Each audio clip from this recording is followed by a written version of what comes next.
부활이 없다 하는 사두개인들이 예수께 와서 물어 가로되 선생님이여, 모세가 우리에게 써주기를 사람의 형이 자식이 없어 아내를 두고 죽거든 그 동생이 아내를 취하여 형을 위하여 후사를 세울지니라 하였나이다. 7형제가 있었는데 맏이 아내를 취하였다가 후사가 없어 죽고 둘째도 그 여자를 취하였다가 후사가 없이 죽고 셋째도 그리하여 일곱이 다 후사가 없었고 최후의 여자도 죽었나이다. 7사람이 다 그를 아내로 취하였으니 부활을 당하여 저희가 살아났을 때 그 중에 네 아내가 되리이까. 예수께서 가라사대 너희가 성경도 하나님의 능력도 알지 못함으로 오해함이 아니냐. 사람이 죽은 자 가운데서 살아날 때에는 장가도 아니가고 시집도 아니가고 하늘에 있는 천사들과 같으니라. 죽은 자에 살아난다는 것을 의논할진대 너희가 모세의 책 중 가시나무 떨기에 관한 글에 하나님께서 모세에게 이르시되 나는 아브라함의 하나님이요 이삭의 하나님이요 야곱의 하나님이로라 하신 말씀을 읽어보지 못하였느냐. 하나님은 죽은 자의 하나님이 아니요 산 자의 하나님이시라. 너희가 크게 오해하였도다 하시니라. 아멘. 아멘. 사두개라는 그 사람들의 집단은요, 다윗과 솔로몬 시대에 대제사장을 지냈던 열왕기상 1장 38절에 보면 그 사독 제사장의 계열의 자손들을 모인 모임입니다. 성전이 지어지기 전에, 예루살렘 성전이 지어지기 전에 다윗이 언약궤를 예루살렘으로 가지고 들어왔어요. 그러다 보니까 성전이 없어서 산당이라고 산에 성전이 하나 있었고, 그리고 예루살렘 안에 이 천막을 만들어서는 그 안에 언약궤를 놔둬서 두 군데로 나눠진 이 삶을 살았어요. 그리고 두 군데에 분리된 제사장들을 두었습니다. 산당에는 아비아달이란 제사장을 두었고, 예루살렘에 언약궤가 있는 이 천막은 사독이라고 하는 제사장이 관리를 했습니다. 다윗이 나이가 들어서 병들었을 때 이 아도니아라는 아들이 왕이 되고 싶어서 반란을 꿈꿨습니다. 그런데 이 아비아달 제사장은 아도니아를 지지했고, 그리고 사독은 다윗이 왕위를 넘겨주려고 하는 솔로몬을 지지를 했어요. 아도니아가 자기가 왕이 되려고 하는 모임을 만들었을 때 아비아달이 그것에 참석한 것 때문에 다윗은 급하게 솔로몬을 왕을 세우게 되죠. 그리고 솔로몬이 왕이 됐을 때 아비아달은 이 열왕기상 2장 20절 말씀에 보면 결국은 대제사장직을 빼앗기게 돼버리고 맙니다. 그래서 이 이스라엘은 이제는 사독 계열의 제사장들로 이어지게 됩니다.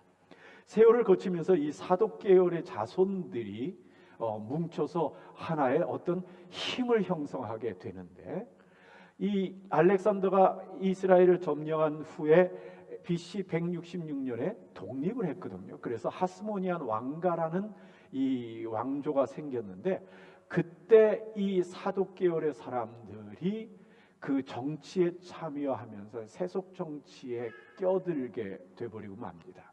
그 후에 로마가 이스라엘을 점령했을 때도 이들은 로마와 협력하면서 사회의 정치 세력이 돼버리고 맙니다.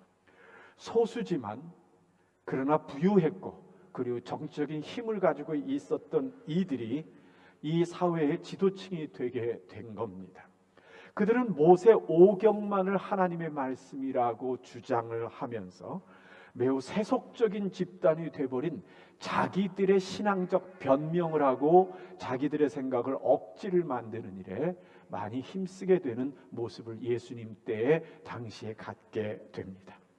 사도행전 23장 8절에 보면 이 사두개인들은 부활도 천사도 영도 없다라고 주장하는 무리들이 되었습니다. 이 말은 무슨 말을 하는 걸까요? 결국 우리의 인생이 살다 죽으면 끝이지 더 이상 없다라고 하는 사람들의 모습인 것이죠. 그렇다면 이미 그들은 신앙인이라고 말하기보다는 그 도리어 이 사회에 자유신학을 갖고 있는 그러한 사회의 어떤 이 기득권층이라고 말하는 것이 훨씬 나으리라고 생각을 합니다. 사두개인들이 예수님께 찾아와서 논쟁을 벌입니다. 마태복음 22장 23절 말씀에 보면 그날이 예수님께서 사람들과 세금에 관한 논쟁을 했던 그날이라고 표현되고 있습니다. 이들이 스스로 자기들이 부활이 없다라고 주장하는 그것을 드러내기 위해서 그 당시에 있는 결혼제도 하나를 끄집어내서 그것을 극단적인 그 상황으로 끌고 가고 극단적인 예를 하나 만들어 가지고는 사람들에게 도전하고 예수님께 도전을 하는 겁니다. 이스라엘 사회에는 이 형사취수제라는 것이 있었습니다. 그것이 이제 영어로 말하면 레브레이트 메리지라는 건데 이게 아무리 찾아도 이탈리어를 못 찾겠더라고요.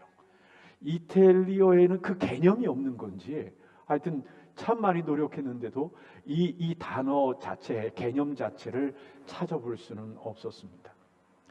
상업이 발달하지 않은 그 시대에 그 사람들이 보통 재산을 형성해가지고 지켜나가는 것이 그렇게 쉽지 않았고 쉽지 않았던 그런 세대입니다. 대부분의 사람들은 자기 재산을 만들고 나면 그것을 대대로 물려줘가면서 살았던 그런 삶을 살았었어요. 또 그 사회가 법에 의해서 통치되는 것은 근대 사회가 돼서 됐기 때문에 그 당시에는 재산이 형성되고 어떤 재물이 생기게 되면 자기들이 자기 재산을 지키지 않으면 안 되는 사회가 됐던 겁니다. 그러다 보니까 사람들이 모여서 시족 사회를 이루게 됐고, 그리고 재산을 유지하고 유산을 남겨주고 재산을 분배하는 이 일들을 이 가운데서 이 부를 지켜나가기 위해서 자녀의 결혼, 자손의 증식 또는 가문의 어떤 이 질서 이런 것을 무척 중요하게 여기면서 사람들이 모여서 살았던 거죠. 또 가족 안에 이제 혼인을 통해서 외부에서 그 여자가 이렇게 들어오게 되면 그 여인 경우에는 자녀가 없이 남편이 죽게 되면 살아갈 길이 없고 돌보지를 못했었습니다. 그래서 자녀는 여인들에게 있어서 이 보험과 같은, 자기의 인생의 보험과 같은 역할을 그 당시에 했었거든요. 그래서 자녀를 낳아서 그 남편의 이름으로 유지시켜 주는 것, 이어가는 그것은 바로 그 여자 자신의 미래에 관한 일이 됐던 거죠. 그래서 그 당시에 결혼의 제도가 하나 있었는데 그게 뭐냐면 형이 자녀가 없이 죽게 되면 동생이 그 형수와 결혼하게 되고, 그래서 형수 사이에서 낳은 첫 번째 아들은 형의 이름을 주어서 끌고 그 가문을 유지하는 그 방식을 사용하게 했었습니다. 그런데 사두개인들은 이 관습을 끄집어내서는 부활이 없다고 얘기하는 자기들의 주장을 강조하는 어떤 경우수로 만들어낸 겁니다. 이들은 자신들의 부활이 없다는 주장을 위해서 사람들을 어떻게 공격하고 자기들의 그 생각들을 사람들에게 주입시킬까 하는 것에 대한 연구를 통해서 어떤 방법들을 찾아냈을 겁니다. 그리고 기가 막힌 예를 하나 발견해서는 아마도 사람들을 만나면 그걸로 엄청나게 공격들을 했었으리라고 생각합니다. 그리고 공격할 때마다 사람들은 어떻게 답을 못해가지고 쩔쩔쩔쩔매면서 당황하는 모습을 보였을 겁니다. 그러니 때로 몰려와서 예수님께 그 예로 공격을 하면서 아마도 예수님도 이 부분에 대해서는 답을 못할 거라고 그들 스스로가 생각을 했을까, 마음속에 확신을 했을 거라는 사실입니다. 그들의 억지는 뭡니까? 이런 형사취수제 제도의 관습을 보건대 천국과 부활은 있어서는 안 된다라고 그들은 주장을 하는 겁니다. 왜냐하면 천국에서 가족관계를 이루게 됐을 때 이 땅에서 죽기 전에 이 땅에서 가졌던 이 제도가 모순을 만들 수 있기 때문에 그러한 겁니다. 권위 문제 갖고 예수님을 도전했던 사람들도 꼼짝 못하고 물러가고, 그리고 세금 문제 갖고 예수님을 도전했던 사람들도 입 다물고 아무 말도 못하고 떠나갔지만 자기들만큼은 예수님을 이길 수 있으리라는 생각을 가졌던 것 같습니다. 그런데 우리가 질문해야 될 것이 있습니다. 이겨서 뭐 하게요? 이게 이제 중요한 질문입니다. 이겨서 뭐 하려고요? 우리가 참으로 조심해야 될 것이 있습니다. 우리의 속마음에 어떤 의도로 논쟁을 하고 사람과 토론을 하려고 하느냐 하는 것들에 대한 생각들을 우리 깊이 한번 해봐야 됩니다. 진리에 대해서 내 스스로가 순수하게 탐구하려고 무언가 토론하고 무언가 애쓰는 거라 그러면 그것은 괜찮겠지만, 그것이 자기의 주장을 고집하기 위한 것이라든가 아니면 이 자기들의 분파나 어떤 모임의 정당성을 주장하기 위한 논쟁이라면 그건 참으로 위험한 것이라는 사실을 우리가 기억해야 합니다. 또 그것뿐만 아니라 지금 이 사람들이 예수님께 와서 끄집어낸 그런 논쟁점 같은 것들이 이 세상에 뭐 있어도 되고 없어도 되고 그것이 꼭 틀려도 큰 문제가 아니고 맞으면 좋고 뭐 이런 것이라고 한다면 문제가 아니지만, 하나님의 계획과 관계된 것들이라면, 그렇다면 우리는 그 논쟁이나 토론에 있어서 극히 조심해야 될 필요가 있다는 겁니다.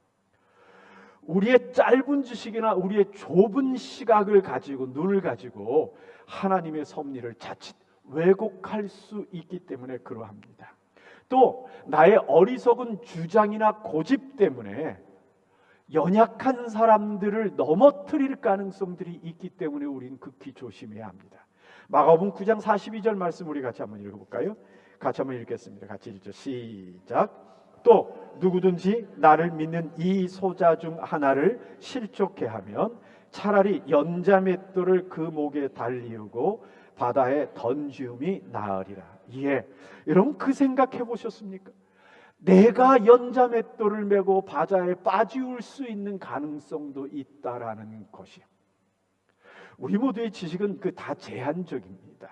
또 우리가 스스로 똑똑하다 생각하고 하는 이 모든 것들은 다 우리 사이에 도토리 키재기 하듯이 서로 간에 비교한 것이지 절대적으로 똑똑한 것은 아닐 수 있습니다. 그런데 하나님과 관계된 일에 내가 지나치게 주장하고 지나치게 고집을 부리게 되면 자칫 나뿐만 아니라 누군가도 나 때문에 넘어져서 오랫동안 방황할 수 있다는 사실을 우리가 한번 기억해 볼 필요가 있는 겁니다. 아니, 나는 믿음에 견고하여져서 어떤 고민을 하고 또 어떤 것에 의문을 갖고 그것 때문에 잠시간 혼란의 시간이 있다 하더라도 돌아와서 단단하게 설 수 있다 할지 몰라도 다른 누군가는 나로 인해서 하나님 앞에 큰 시험에 빠질 수 있는 경우가 있다는 사실입니다. 그래서 우리가 신앙에 대해서 부정적인 이야기들을, 부정적인 논쟁들을 할 때는 극히 조심할 필요가 있는 겁니다. 예수님께서요, 이 부활신앙에 대해서 지금 질문이 온 것을 어떻게 답하셨을까 하는 겁니다. 이런 24절부터 27절까지 같이 한번 읽어볼까요? 같이 읽죠. 시작. 예수께서 가라사대 너희가 성경도 하나님의 능력도 알지 못함으로 오해함이 아니냐. 사람이 죽은 자 가운데서 살아날 때에는 장가도 아니가고 시집도 아니하고 하늘에 있는 천사들과 같으니라. 죽은 자에 살아난다는 것을 의논할진대 너희가 모세의 책 중 가시나무 떨기에 관한 글에 하나님께서 모세에게 이르시되 나는 아브라함의 하나님이요 이삭의 하나님이요 야곱의 하나님이로라 하신 말씀을 읽어보지 못하였느냐. 하나님은 죽은 자의 하나님이 아니요 산 자의 하나님이시라. 너희가 크게 오해하였도다 하시니라. 예. 사두개인들의 생각의 한계는 어디까지입니까? 그들은 지금 뭐라고 생각하고 있냐면 이 땅에 살아가던 우리들의 삶이 똑같이 우리가 죽은 후에 하나님 앞에 부활한 천국에서도 똑같을 거라고 지금 생각하는 한계 속에 있는 겁니다. 그런데 누가복음 20장 34절 35절 말씀해 보면 예수님께서 이렇게 말씀합니다. 같이 한번 읽어볼까요? 예수께서 이르시되 이 세상의 자녀들은 장가도 가고 시집도 가되 저 세상과 및 죽은 자 가운데서 부활함을 얻기에 합당히 여김을 입은 자들은 장가가고 시집가는 일이 없으며. 예수님께서 뭐라고 말씀하시죠? 말씀해 보니까 이 세상이라고 표현하시고 저 세상이라고 표현하고 있단 말입니다. 또 오늘 본문 마가복음에 보면 부활 전과 부활 후를 구분하고 계시는 것을 보게 됩니다. 이 말의 의미는 뭔가요? 그 두 곳이 이 세상과 저 세상, 부활하기 전에 우리들과 부활한 후에 우리들의 삶은 다르다라고 지금 하나님께서는 성경을 통해서 예수님 또한 말씀해 주고 계시는 겁니다. 그런데 이 세상과 저 세상이 똑같다는 것을 누가 가르쳐 준 거죠? 왜 사두개인들은 그런 생각을 하고 있는 걸까요? 결국 그 생각은 그들이 갖고 있는 생각의 한계 안에 있는 것이고, 그들의 생각이 어리석다는 것일 뿐입니다. 자기 스스로 자기를 주장하는 것밖에 안 되는 겁니다. 우리는요, 우리가 경험한 세상을 안에서 생각하고 그 경험한 세상 안에서 생각한 그것을 확장시켜서 생각하는 그러한 그것이 우리들의 모습이기도 합니다. 우리가 잘 아는 말 하나 있습니다. 어떤 말이냐면 아는 만큼 보인다 라는 말 우리 들어보셨죠? 아는 것만큼 보이는 겁니다. 그렇죠? 제가 이태리 와서 우리 성도들의 이 돌보심 속에서 박물관을 여러 군데를 가봤습니다. 저에게 가서 성도님들이 잘 가르쳐 주신 걸 이 박물관 저 박물관 여러 군데를 가서 경험하게 됐는데, 그런데 제게 남는 건 정말 죄송하지만 사람 이름밖에 없습니다. 그 그림에 대한 구분할 수 있는 눈이 제게 없기 때문에 아는 게 없어서 제가 그것을 지금 가서 얘기하라 그래도 이게 누구 그림이야 라고 하는 것 외에는 얘기할 게 없는 것 같아요. 올 여름에 제가 아주 깨달은 게 하나 있습니다. 저는 음악에 대해서 참 좋아하고 참 많이 안다고 생각을 했는데, 그런데 이번에 오페라를 하나 봤어요. 그런데 오페라를 보는데 내가 오페라를 볼 때 좋아하는 자리가 있구나, 내게 어울리는 자리가 있구나 하는 생각을 해봤습니다. 그게 뭐냐면 멀리 떨어진 이 높은 자리가 나한테는 어울리는구나 하는 생각을 하게 된 거예요. 왜냐하면 앞자리에 앉으면서 오페라를 보는 것보다 뒤에 떨어져서 오페라 보는 게 제 마음에 훨씬 편하더라고요. 이것저것 사람 구경도 해가면서 음악도 들어가면서 하는 그것이 제 마음속에 편한 것을 보면서 내가 그동안 음악을 안다고 생각했는데 나는 음악에 집중할 수 있는 만큼의 그 알미 부족하구나 하는 사실을 이번에 여름에 새삼 깨닫게 됐습니다. 여러분, 이 땅의 삶도 그러합니다. 사람에 대한 평가도 아는 만큼 할 수밖에 없고요. 그리고 우리의 신앙에 관한 것도 아는 만큼밖에 하지 못하고, 지구의 자연에 관한 것도 아는 것만큼밖에 보이지 않고요. 이 사회의 모습도 아는 것만큼 보이고, 더 나아가 우주에 관한 우리들의 발견도 우리가 아는 것만큼 보인다라는 사실입니다.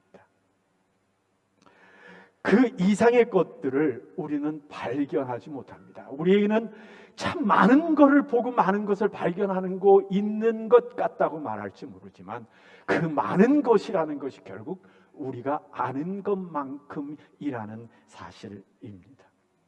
그런데 아는 것만큼 보고도 본 것, 내가 본 것이 모든 것을 본 것인 양 말하고, 심지어는 하나님의 계획조차 우리가 함부로 이리저리 말하게 한다는 것 자체는, 그것은 우리들에게 어리석음이고 그리고 우리의 교만일 수밖에 없는 겁니다. 실제적으로 여러분 그렇습니다. 우리가 자연을 보고 연구하면서 물리학적인 어떤 그 원리도 발견하고 공식도 만들고 하는 그런 일들이 우리에게 있습니다. 그런데 여러분 보십시오.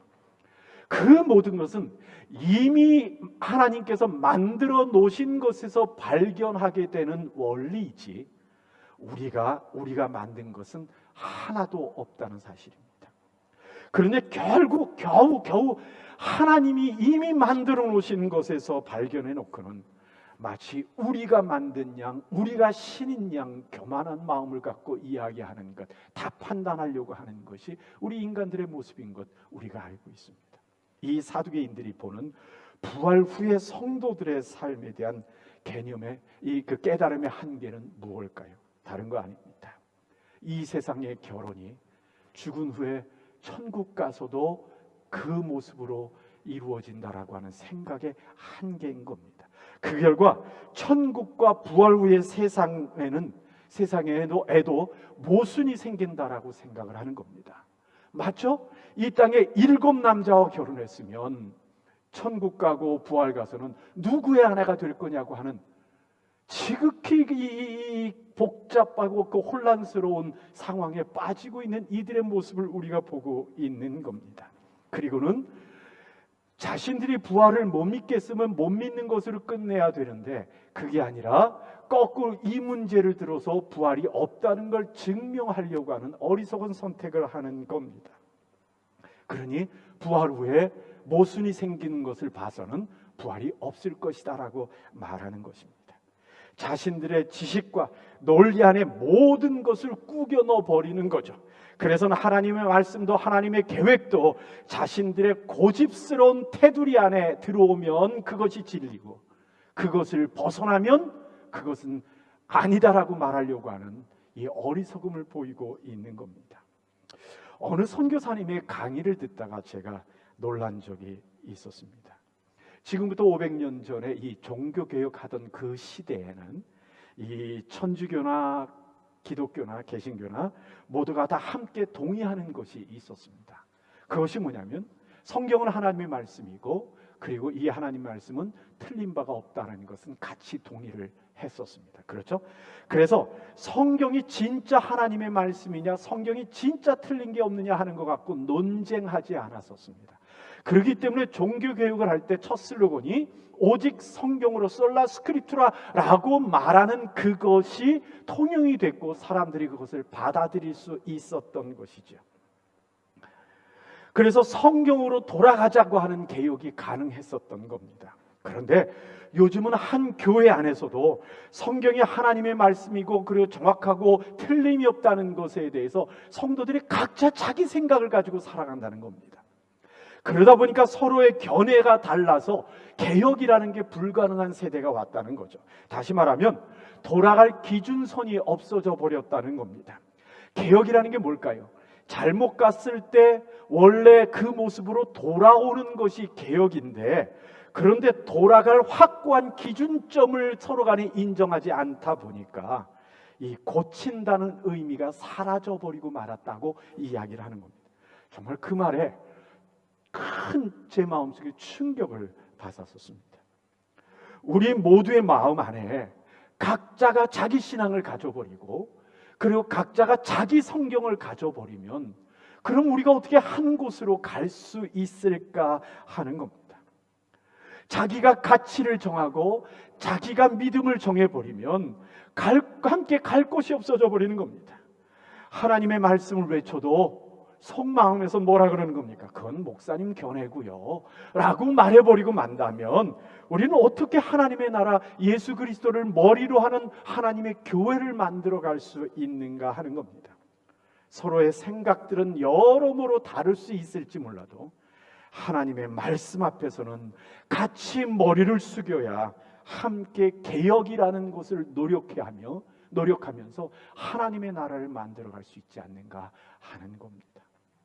누가복음 20장 35절에서 예수님께서 이렇게 말씀하십니다.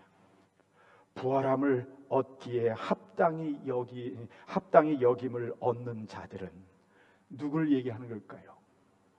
구원받은 사람들을 이야기하는 거죠. 구원받은 백성들은 이 세상의 삶의 모습과는 다른 부활했을 때의 삶의 모습을 가지고 있다고 주님께서 말씀하시는 겁니다. 어떻게 산다고 말씀하십니까? 첫째로 부활 후에는 이 세상의 결혼관계와 같은 사회 구조를 갖고 있지 않다라고 주님께서 말씀을 하십니다. 누군가는 이렇게 말합니다. 결혼의 중요한 이유 중에 하나가 우리가 이 땅에 생명의 한계를 갖고 있기 때문에 죽으면 또 그 다음에 자녀들이 생명을 이어가면서 사회가 존속되는 것처럼 종족 보존의 의미를 가지고 있는데, 그런데 천국은 존재하는 모든 사람이 죽지 않고 그 상태로 머무르기 때문에 더 이상 종족을 보존할 이유는 없다. 왜냐하면 끝까지 그냥 그 사람들이, 그 이후에 모든 사람들이 그대로 살아있기 때문이다라고 말을 하는 사람이 있습니다. 예, 그 말도 의미가 있습니다. 두 번째로, 우리의 상태는 천사와 같다고 주님께서 말씀을 하십니다. 또 세 번째로, 우리의 신분은 부활한 하나님의 자녀입니다. 네 번째로, 지금은 우리가 천사보다 못한 모습을 가지고 있지만 그날에는 천사의 수종됨을 받는 존재가 된다고 성경이 말씀합니다. 우리 성경 한번 찾아보죠. 히브리서 1장 14절 말씀 같이 한번 읽어볼까요? 같이 읽죠. 시작. 모든 천사들은 부리는 영으로서 구원 얻을 후사들을 위하여 섬기라고 보내심이 아니뇨. 2장 9절입니다. 오직 우리가 천사들보다 잠깐 동안 못하게 하심을 입은 자, 곧 죽음의 고난 받으심을 인하여 영광과 존귀로 관쓰신 예수를 보니 이를 행하심은 하나님의 은혜로 말미암아 모든 사람을 위하여 죽음을 맛보려 하심이니라. 예, 그렇습니다. 예수님의 답변은 부활이 있느냐 없느냐 갖고 지금 논쟁하시는 것이 아닙니다. 그 부활의 논쟁을 넘어서 부활의 한 후에 우리들의 모습이 어떠냐 하는 것을 명확하게 말씀하심으로써 부활에 대한 확정을 우리들에게 주고 계신다는 사실입니다. 문제는요, 우리가 경험하지 못한 세상이다 보니까 이해가 안 된다고, 없다고 생각하려고 하는 우리들에게 어리석음의 어리석음이 문제인 겁니다. 결국은 뭘까요? 우리들 스스로 교만함의 그 결과이란 사실입니다. 사두개인들은 모세오경만을 하나님의 말씀이라고 인정했다고 이야기를 나눴습니다. 그래서 예수님께서 모세오경에서 그들의 답을 끄집어내고 계십니다. 출애굽기 3장 2절 말씀 같이 한번 읽어볼까요? 같이 읽죠. 시작. 여호와의 사자가 떨기나무 불꽃 가운데서 그들에게 나타나시니라. 그가 보니 떨기나무에 불이 붙었으나 사라지지 아니하는지라. 6절 말씀입니다. 또 이르시되 나는 내 조상의 하나님이니 아브라함의 하나님, 이삭의 하나님, 야곱의 하나님이니라. 모세가 하나님 배웁기를 두려워하여 얼굴을 가리우매. 예. 모세가 양을 치며 호렙산에 올랐을 때 꺼지지 않는 불 붙는 가시나무 떨기를 보고 하나님의 음성을 들었습니다. 그때 하나님께서 스스로 말씀하십니다. 자신은 아브라함의 하나님이요 이삭의 하나님이요 야곱의 하나님이시라고. 이미 500년 전에 죽은 그들의 조상의 하나님이라는 것이 무슨 의미가 있을까요? 이제 다 잊혀져간 과거의 약속들을 기억해내라고 하시는 말씀일까요? 그렇지 않습니다. 27절 말씀, 오늘 본문 27절 말씀 같이 한번 읽어볼까요? 같이 읽죠. 시작. 하나님은 죽은 자의 하나님이 아니요 산 자의 하나님이시라. 너희가 크게 오해하였도다 하시니라. 예, 이스라엘에게 주신 약속은 500년 전의 약속이 아닙니다. 그 약속은 현재의 약속입니다.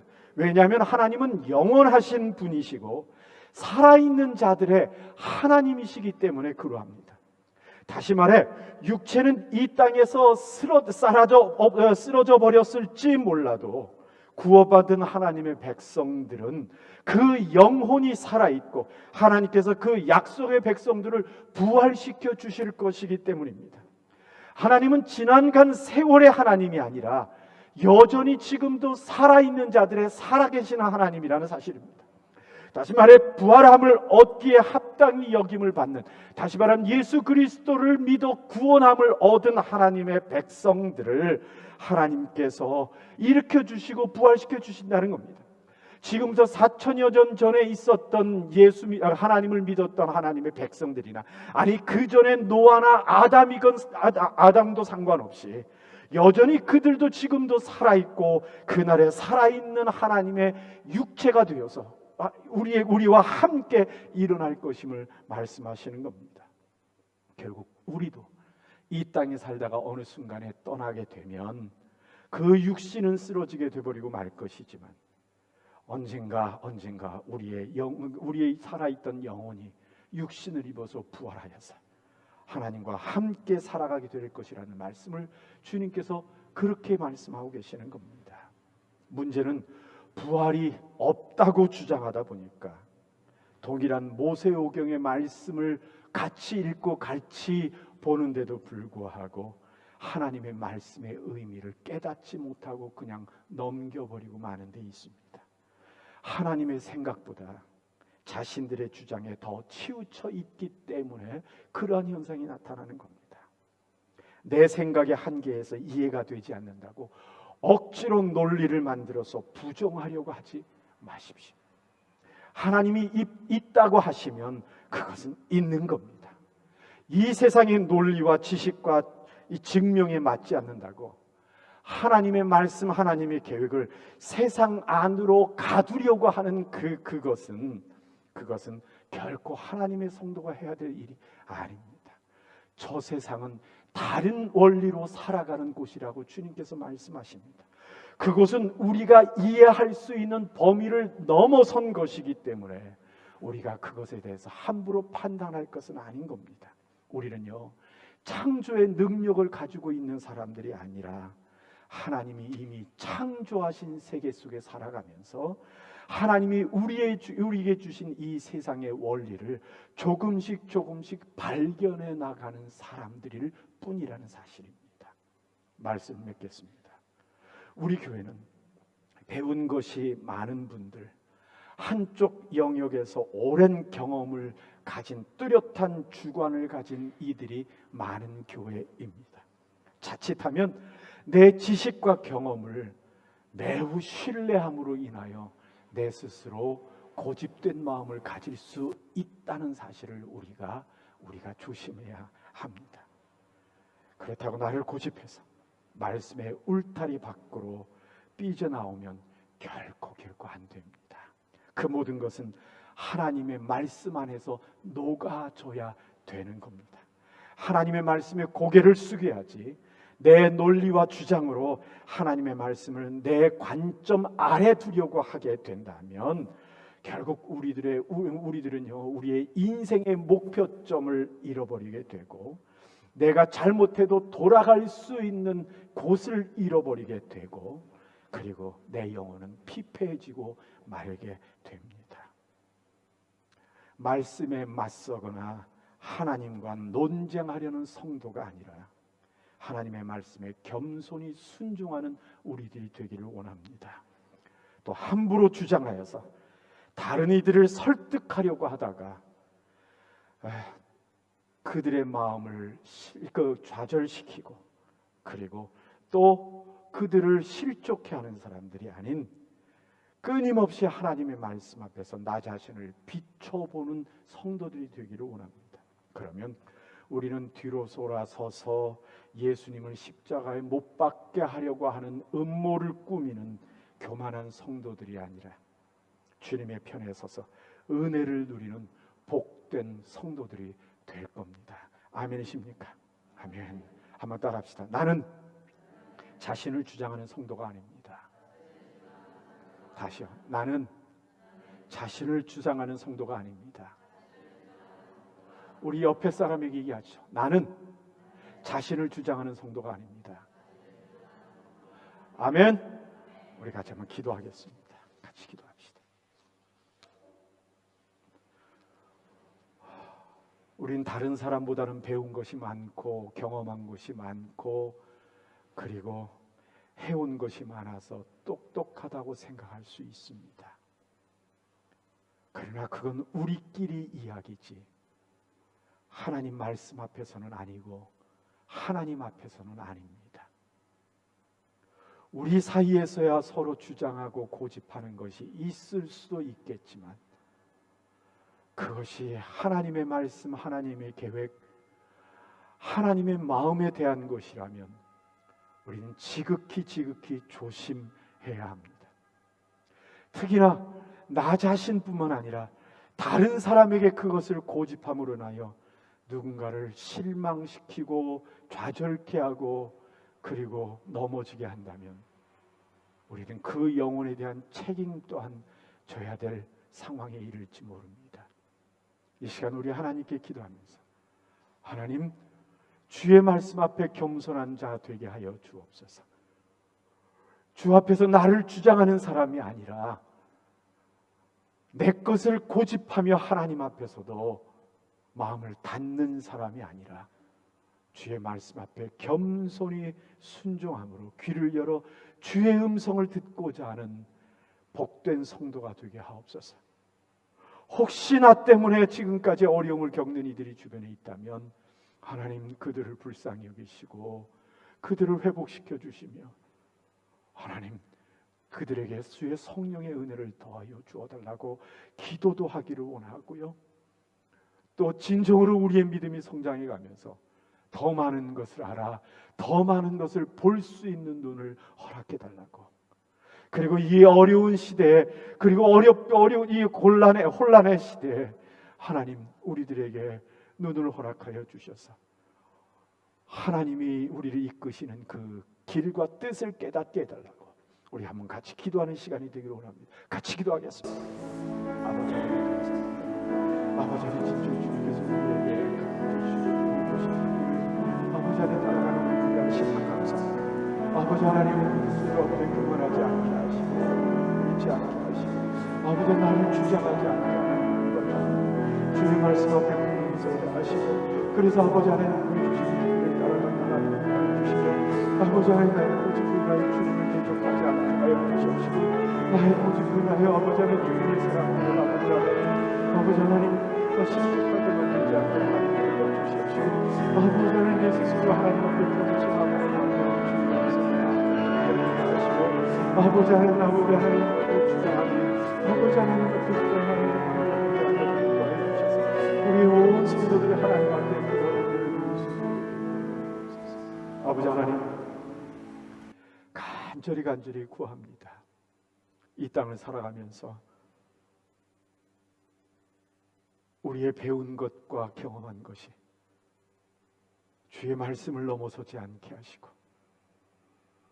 언제나 돌아갈 자리를 세워놓고 살아가는 우리 되게 하나님 돌봐주시며, 우리가 혼란을 겪는다 하더라도 이 땅을 살아가면서 여러 가지 의문과 또한 때론 의심의 마음이 든다 하더라도 주의 성령께서 우리로 하여금 겸손케 하여 주셔서 주의 음성에 귀 기울일 줄 아는 우리 되도록, 그래서 믿음 위에 굳건히 서는 우리 되도록, 견고하여 흔들리지 않는 우리 되도록 하여 주시고, 정말 힘들고 어려운 이 혼란의 때에 아버지 하나님, 주의 뜻이라도 발견하는, 그래서 이 시기를 낭비하지 않는, 헛되이 보내지 않는 우리 되게 인도하여 주시고, 우리의 귀를 하나님 앞에 귀 기울여 허탄한 말들에 귀 기울이지 않는 우리 되게 하여 주시옵소서. 예수님 이름으로 기도하옵나이다. 아멘.